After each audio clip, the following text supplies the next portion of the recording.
गुरुत्वपूर्ण खबर को ऐतिहासिक अध्याय आज जोड़ी होउछि। प्रथम चालक रहित मेट्रो ट्रेन शुभारंभ करेंगे वर्चुअल मीडियम रे प्रधानमंत्री एने सबुज पताका देखाबे। सीधा प्रसारण में शुरुआत हुई थी, आज इसका विस्तार दिल्ली मेट्रो की एयरपोर्ट एक्सप्रेस लाइन में हो रहा है।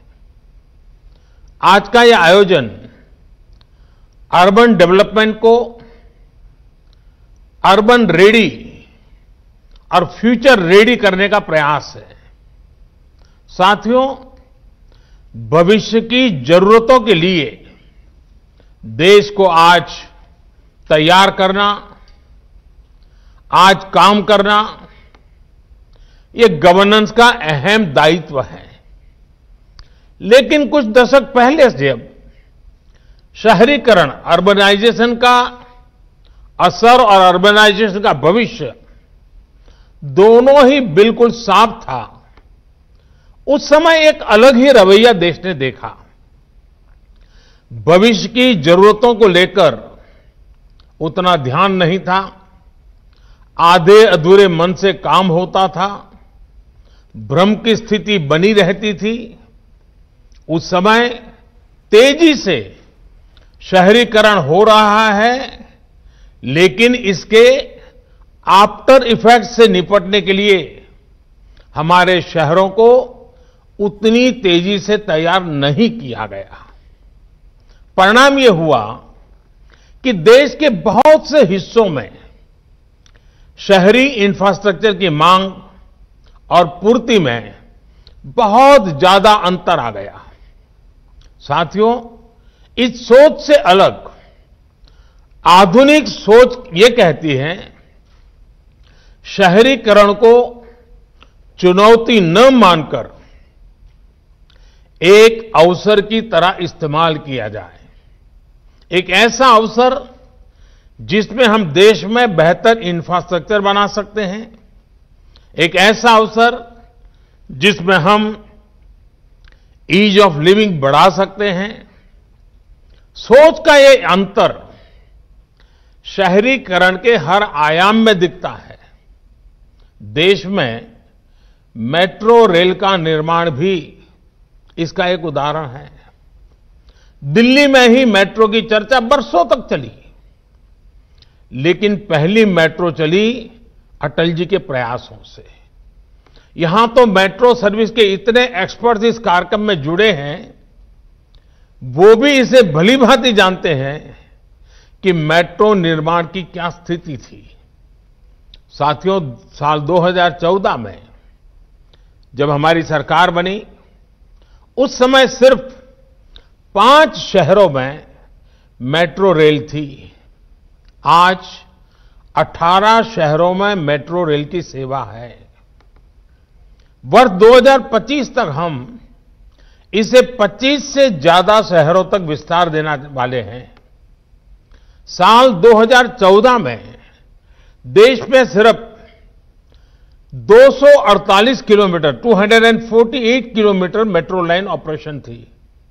आज ये करीब 3 गुनी यानी 700 किलोमीटर से ज्यादा है।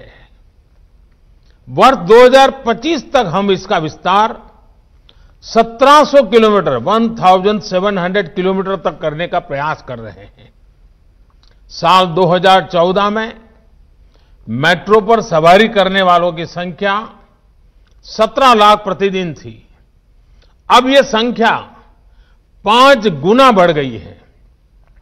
अब 85 लाख लोग हर दिन मेट्रो से सवारी करते हैं। याद रखिए, ये सिर्फ आंकड़े नहीं हैं, ये करोड़ों भारतीयों के जीवन में आ रही ईज ऑफ लिविंग के प्रमाण है। ये सिर्फ ईंट, पत्थर, कंक्रीट और लोहे से बने इंफ्रास्ट्रक्चर नहीं, बल्कि ये देश के नागरिकों, देश के मिडिल क्लास की आकांक्षा पूरा होने के साक्ष्य हैं। साथियों, आखिर ये परिवर्तन, ये बदलाव आया कैसे? ब्यूरोक्रेसी वही है, लोग वही हैं, फिर कैसे इतना तेज काम हुआ? इसकी वजह यही रही कि हमने शहरीकरण को चुनौती नहीं बल्कि अवसर के रूप में देखा। हमारे देश में पहले कभी मेट्रो को लेकर कोई नीति ही नहीं थी। कोई नेता कहीं वायदा कराता था, कोई सरकार किसी को संतुष्ट करने के लिए मेट्रो का ऐलान कर देती थी। हमारी सरकार ने इस एडहोकिज्म से बाहर आकर के मेट्रो के संबंध में पॉलिसी भी बनाई और उसे चौतरफा रणनीति के साथ लागू भी किया। हमने जोर दिया स्थानीय मांग के हिसाब से काम करने पर। हमने जोर दिया स्थानीय मानकों को बढ़ावा देने पर। हमने जोर दिया मेक इन इंडिया के ज्यादा से ज्यादा विस्तार पर। हमने जोर दिया आधुनिक टेक्नोलॉजी के उपयोग पर। साथियों, आप में से अधिकांश लोग ये जानते हैं कि देश के अलग अलग शहरों की अलग अलग आवश्यकताएं, अलग अलग आकांक्षाएं और अलग अलग चुनौतियां होती हैं। अगर हम एक ही फिक्स मॉडल बनाकर मेट्रो रेल का संचालन करते तो तेजी से विस्तार संभव ही नहीं था। हमने ध्यान दिया कि मेट्रो का विस्तार, ट्रांसपोर्ट के आधुनिक तौर तरीकों का इस्तेमाल शहर के लोगों की जरूरतों और वहां की प्रोफेशनल लाइफस्टाइल के हिसाब से ही होना चाहिए। यही वजह है कि अलग अलग शहरों में अलग अलग तरह ही अलग अलग प्रकार की मेट्रो रेल पर काम हो रहा है। मैं आपको कुछ उदाहरण देता हूं। आरआरटीएस यानी regional rapid transit system Delhi में